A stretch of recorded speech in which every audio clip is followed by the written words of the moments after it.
Welcome back to the Golden Age of DC Comics 365 days, where we are going to be going through this page-a-day book, and we're going to read and talk a little bit about comic books every day for the rest of the year. So, let's see what we have in store for us today. It is March the 30th. That's 30. And March is almost over. Yeah. And just to let you know that the Golden Age of DC Comics runs 1938 through 1955. The Silver Age begins in 1956 until 1970. The Bronze Age from 1970 until 1985. And we're in some kind of nebulous modern age ever since. And that needs better definition, in my humble opinion. So let's get to it. Let's see. This and anything problematic, I just want to go back to my caveat. Please do not burn your hands holding on to my hot takes. If you do, well, that's on you, pal or gal, or anywhere in the grand spectrum of humanity where you reside and identify. So we're going to get into gendered stuff today. That's your trigger warning if you need one. I'm not mocking you. I have triggers myself. Yeah, I do. I mean, yeah, I've seen some stuff. You know, a day on Twitter, you got to be prepared to, to see some horrible stuff that says, wow, I know, the world's a hard place. And that's why fiction is a great way to escape the world's troubles. And, but yeah, so this one is from Girls Love Stories #1, published August-September of 1949. There's no writing or art credit. Let's get to it. In medias res, as the Greeks put it, in the middle of the action, how the Iliad starts. Rage be now your song, immortal one. Achilles' rage, doomed and ruinous. That's not what the copy says. Read the copy, damn it. Okay.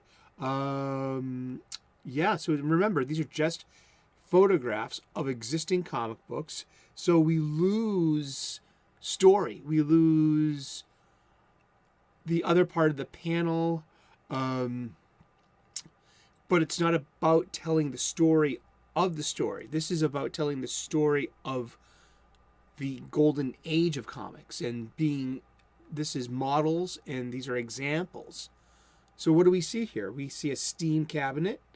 And it's written on there what it actually does. A steam cabinet was a weight loss apparatus.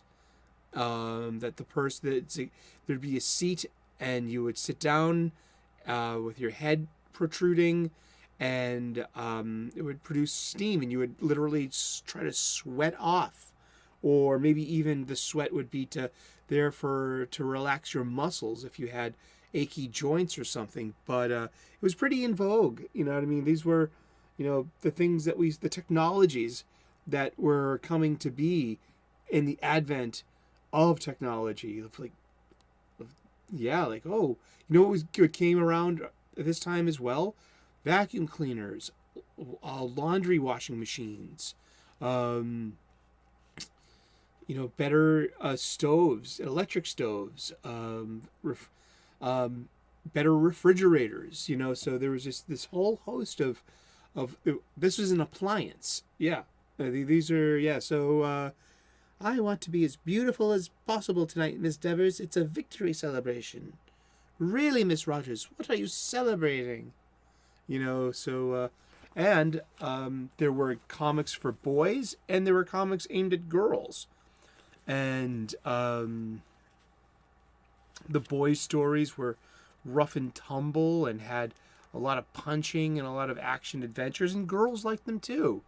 And I bet there was a lot of boys that liked, the girls' love stories too. I mean, geez, I was a kid. All my friends, my mom's friends, they had kids, and we all had to hang out together. And I loved their Barbie dolls. I couldn't keep their clothes on. I just loved looking at the naked Barbie dolls. You know what I mean? And I grew up to be, well, that's a story for another day. But let's see. At first glance, this looks like it might be a scene from The Brain That Wouldn't Die, or some other movie in which a mad scientist keeps a decapitated head alive on a table. But in fact, it's just a woman perspiring her way to perfection in an old-fashioned steam cabinet.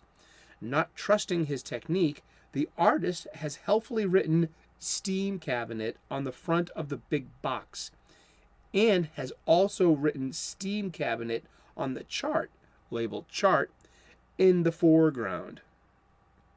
Okay, and so, yeah, just let's look at it again. Yeah, so it's just a slice of life, someone's day, people in hallways having conversations. I would say, and it fails the Bechdel test because the narrative caption above reads, "All I had left was the divas school. I threw myself into my work with the fierce determination to forget Greg." So, like, what are you celebrating? Dumping Greg's ass.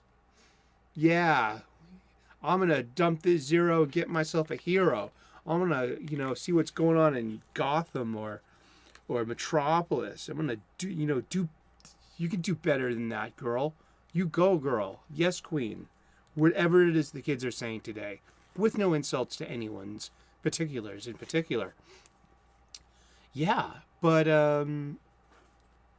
there was no problem having boy stories and girl stories at one time. And have we outgrown that? Have we? Here comes the coffee table talk, I guess. Ah, that's a darn good cup of hot coffee. Yes! What are you feeling about gendered comic books? Do you think there's a place for it? Do you think there's a place for boys' comic books anymore? Or does everything have to be girled up? Or do we have to boy up the girl stuff too? I've got superheroes used to be, made for boys. And that paradigm, it wasn't changed. It was interrupted on purpose. This is, however, publishing houses hire people and their modern social mores and their what could be conceived agendas, smuggled into kid stories. Here's the rub, though. Okay, I don't want to get all kind of outragey on my nice little station, my nice little program here. I will say this much. It's called Moving the Needle, and it's a modern publishing initiative. It's very academic. And we're using our superheroes now to model social behaviors in the form of progressive values and liberal and social justice as well. And always, there's the gaslighting that all superheroes were always social justice warriors. No, not in that kind of way. But these stories were told organically and naturally. It just before there was any kind of moving the needle, and part of the needle, part of the grooves of the record is the victimization of women in media, in books and shows, and in comic books, and also so that taken a lot away, I guess, from boys' fictions. And I'm not an expert. I'm just I'm an aging fan. I'm apparently, undesirable. I am not the target of these new stories and these new publications. But here's the rub. It is the needle's been moved. And so we're using the superhero stories as models of the new normal and the new normal's expectations of behavior and inclusions and diversities and representations. Yes, sure, well and good, whatever it is, back or forth. Children aren't buying this. Children aren't buying superhero stories monthly. Children aren't reading superhero stories monthly. Children aren't tuned into these heroes such as we, the older fans, are.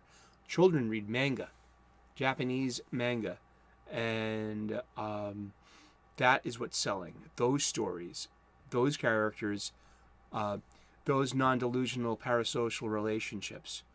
I couldn't tell you anything about One Piece or My Hero Academia, but gosh, I would need to learn these fictions in order to, talk to my 12-year-old nephews, because that's their territory, and that's where the hero archetypes all went, and the superhero stories all went. So over here in the West, we have these well-intended people trying to we've changed the recipes, and you're gonna have to like it, and if you don't, then there's something morally wrong with you. Well, guess what? They're all writing for themselves. They're not writing for children. Children aren't buying it.